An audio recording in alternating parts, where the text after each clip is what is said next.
They find a way to win again yesterday. This team is remarkable. Rex, can the Chicago Bears steal the NFC North? They absolutely can, and the reason for it, they control their own destiny. And here's a point. Look, this young quarterback, you talk about the way he's improved over one season.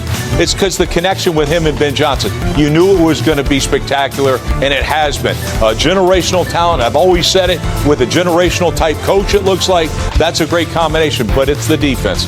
Look, the defense is absolutely abysmal. However, they are averaging a takeaway every 5 possessions. And if you do that, they absolutely can win this division. They lead the NFL in turnovers. When that happens, you're going to win a lot of games, and you're going to be in that conversation to have the kind of year that the Bears are having right now. I would say I don't think there's a quarterback who's had a better month than Caleb Williams when it comes to expectation and narratives. His last month has been very good.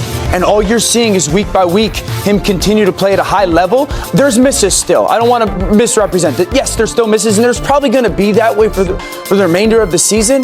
But he continues to make big plays. The playbook is fully open right now. They're throwing reverses. They put a 6th offensive lineman at fullback yesterday. They ran the football. They get an empty. They get in play action. They get completion. They get chunks. This is a throw down the field offense. So he's had just a very good month when it came to like that, the rubber meet the road moment. You know what I like about him, D. Wood, too, is the mental toughness.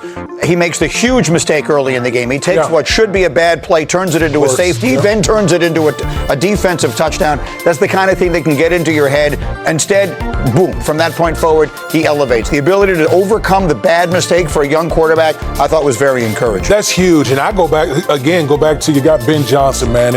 When you're constantly, I said at the beginning, they had to deconstruct and to build him back up. And that to me is what's been happening with Caleb Williams. And right now, when you have a team that's believing on both sides of the ball, watch out for the Chicago Bears. Hefty Bears, Ben Johnson, Caleb Williams, that NFC North jam-packed. Well, they're going to talk about Ben Johnson for Coach of the Year. Is Caleb Williams even eligible for Comeback Player of the Year? But they have essentially turned everything around. This has gone exactly the way that this team planned and envisioned, and it's worked out very well for them. Yeah, and that's the point. We said before the year, see, here's the crazy thing they've done. We said before the year, the success of their season should not be judged by their one-loss record. It should be judged by the development of the quarterback. And that is obviously check, A+, whatever the highest grade. But they're getting everything now. Well, that's the point. All. They've now played their way into a place where the fans are going to start to believe. And the schedule gets very tough from here on out, and those are really good teams behind them. So when I asked the group, who do we think is going to win the division, at least at this moment, no one picked the Bears,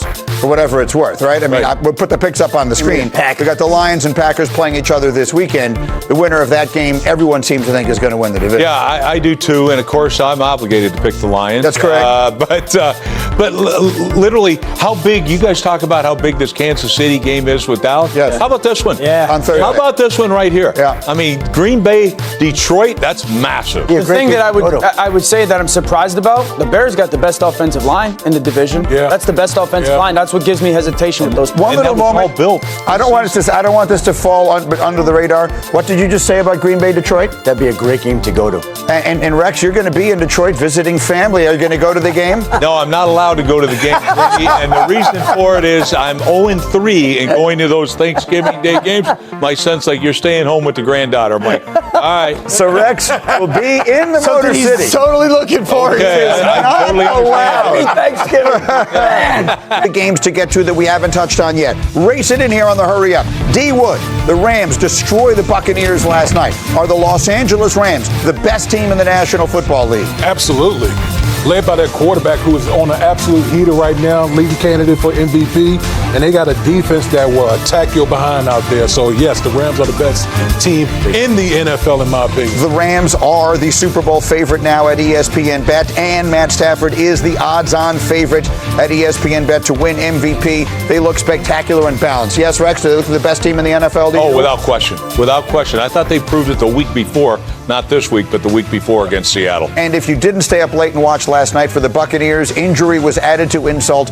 Baker Mayfield got hurt. It didn't look good. What do we know? Well, he went in. X-rays were negative. He's going to have an MRI today. But as we talked about, when you are standing in street clothes on the sideline in the second half and your left arm is in a sling, that is code for you're going to miss some time. The question is how much time? And right now, the Buccaneers are tied with the Panthers for first place in the NFC South. The Panthers play tonight, and it looks like the Buccaneers are going to have to make do without Baker Mayfield for some period of time. We'll see exactly how long while Teddy Bridgewater fills in. It was a season that started like with magic, right? It looked at the Buccaneers were just going to be that magical team, and now the injuries have just decimated them to the point that it's tough to even recognize them. Let's stay in the NFC. Dan, a lot of people very concerned about the young Vikings quarterback, J.J. McCarthy.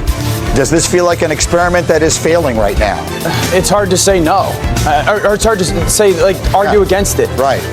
Paralysis by analysis. You watch JJ, and the thing that stands out is he's thinking of what he should be doing just physically, let alone what the ball should be, where the ball should be going, or what he should be doing against the defense. There's multiple clips where you just see him like catch the snap. Look at this one. He's like, what's my drop on this play? I don't necessarily know. And just it's this paralysis with his body of I'm overthinking kind of what he should be doing with the drop, let alone what's my read or the concept and where the ball should be going. Rex, before the game started yesterday on Sunday NFL Countdown, you said it looks like so much of it has gotten into his head and overthinking all of that. Paralysis by analysis, a perfect way to describe it. Yeah, I think like mentally, the mental part is affecting the physical, and that's why the fundamentals are so off. And, but do you think it's not a mental part of what's the defense doing? It feels like a mental part of like what I should be doing. Absolutely, and here's what really,